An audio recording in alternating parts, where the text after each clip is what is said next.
और सामा चकेवा जो है वो किस चीज के लिए होता है, किस चीज का प्रतीक है, क्यों करते हैं सामा चकेवा?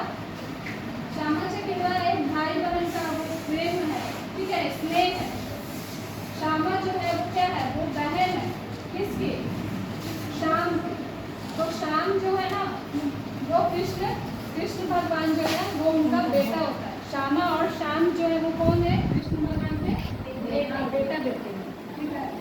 तो वहीं से ही इसका श्यामा चकेवा की शुरुआत हुआ।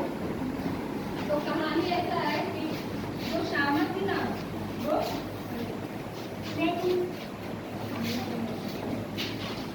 जो श्यामा थी वो मतलब एक ऋषि से ब्याही हुई थी, ठीक है। उनका ऋषि से शादी हो चुका था, ऋषि मुनि के। तो वो ऋषि मुनि के आश्रम में उनका नाम था चित्र, याद नहीं आ रहा, चित्र ऐसे कुछ नाम होता का, चित्रसेन, ठीक है।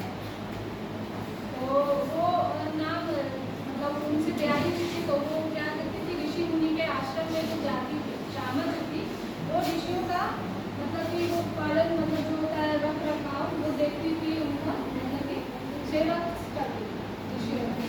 तो ये बात जो है ना वो उसके जो कृष्ण भगवान है तो उनके मंत्री को ये चीज रास नहीं आता, ठीक है।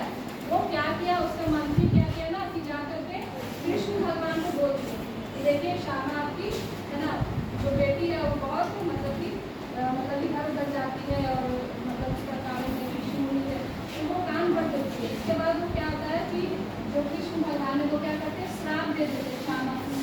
क्या करते हैं?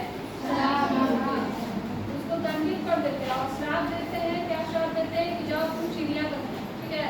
और उसको चिड़िया बना करके और उसको वन में भटकाते हैं, ठीक है। वो वन में भटक जाती है। तो उनके जो पति होते हैं तो वो भी क्या होते हैं, वो भी अपने तपस्या से भगवान